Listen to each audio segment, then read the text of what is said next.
Finally, 'tis the day for the big decision in the USA to choose the next tenant to 1600 Pennsylvania Avenue. Nightly greetings, one and all. William Theo here, homegrown, and happy to have you for PTV News Now. But before we zero in on voting day in the United States, we kick off with local land. Increased demand for goods and services this season of Advent and Yuletide will ramp up consumer spending and necessitate greater production and the need for more workers. As of August this year, the number of working Filipinos was estimated at 49.15 million and up nearly half a percentage point at 96% from last year's mark for the same period of 95.6%. Hence, there is quite an anticipation, even excitement, on the September 2024 jobs report or employment data coming out this week. Rizal Commercial Banking Corporation Chief Economist Michael Ricafort is optimistic over the Federal Reserve and the Bangko Central's shared sentiment to slash key interest rates will spur more demand for loans, boost new investments, drive up expansion projects, fuel imports and exports, boost sales and production, and draw more employment. In less than 9 hours, an estimated 120 to 130 Americans and American citizens will head for their respective or designated polling stations to cast their choice for the next president or tenant of the White House and leader of the free world. But this year's elections is shaping up to be one fraught with fear, intimidation, and harassment by the agents of chaos, both from within and outside. As we hear this report from VOA's Jeff Selding. With early voting underway, a nightmare scenario for election officials. Ballots in Washington State and Oregon literally going up in smoke. Our officers quickly determined that there was an incendiary device that had been attached to the ballot box, and that is what ignited this fire. And officials are not ruling out the possibility of more trouble, with more voters expected to cast ballots in person on Election Day. The message, though, try not to worry. Despite the fact that the threat environment has never been more complex, election infrastructure has never been more secure, and the election stakeholder community has never been better prepared. Since January of last year, federal, state, and local officials have done more than 1,300 physical security assessments, in addition to numerous exercises to prepare for almost any contingency. State and local election officials are looking at past cases of concern, learning from them, and that training and enablement across places like police departments, public safety officials, and awareness, I think, will also be helpful to reduce any likelihood of violence. Still, U.S. intelligence agencies say the threat remains. U.S. officials warn that the main foreign threats are what they call the Big Three: Russia, Iran, and China. They say Russian efforts are aimed at seeing former President Donald Trump return to the White House. Iran is seeking to hurt Trump and help Vice President Kamala Harris, seeing her as a lesser threat. U.S. intelligence has determined China has been mostly focused on congressional races.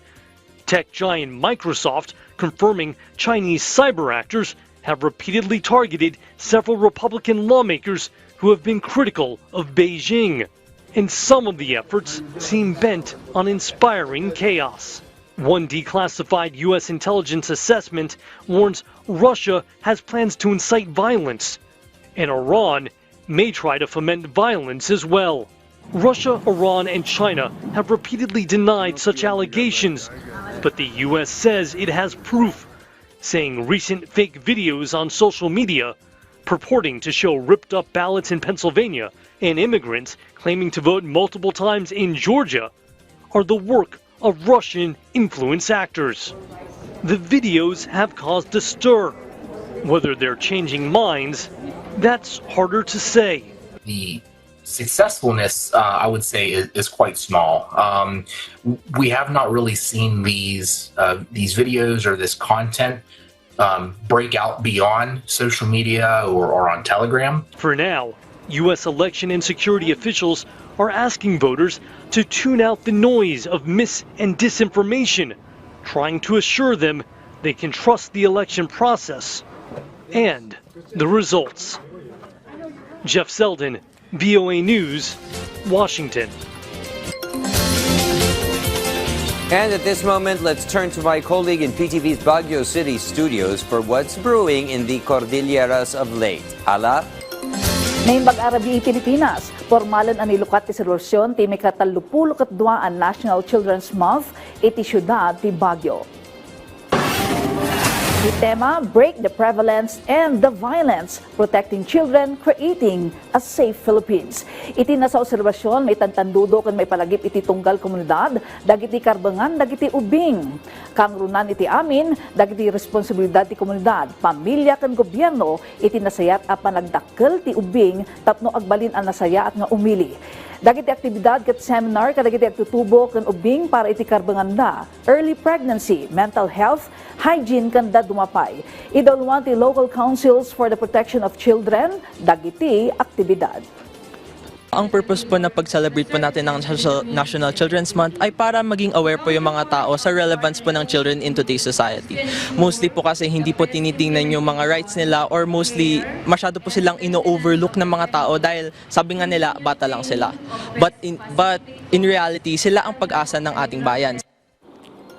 Iti sa balipay adamag marambakan ti may kapito nga Ibagiw Festival ti Baguio City ita abulan. Nagdudumang aktibidad ang mga italoy ti crafts and folk arts ti Baguio City. Marambakan ita abulan ti may kapito a selebrasyon ti Ibagiw Festival nga dante mga inquisitive, disruptive, creative. Mangrugi ti selebrasyon into November 8. Mangisimsimbolo dayto iti nabatnang a kultura iti syudad, manibod kadagiti nagduduma at tribo kan grupo dagiti umili a nabigbig kas UNESCO Creative City for Crafts and Folk Arts.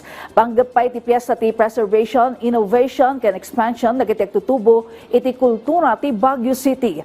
May tampok dagiti oportunidad para kadagiti ubing kas iti crafts and folk art kids competition ken dad dumapay. Pamanagnak ti Ibagiw Festival at syudad ket may sa a leading creative and cultural hub iti Pilipinas. To also complement yung mga other events. That's what we do. We are not supposed to be like doing the same things, no, the same as what the others do, no. Dagiti damdamag manipod ito'y PTV Cordillera, siya ni Ala Sunduan, Naimbag, Arabii. Thank you, Ala. And that is all for tonight's program. Join us anew tomorrow evening for yet another round of late-breaking stories from within and elsewhere. William Thea wishing you all a restful evening ahead, and thank you for watching PTV News Now.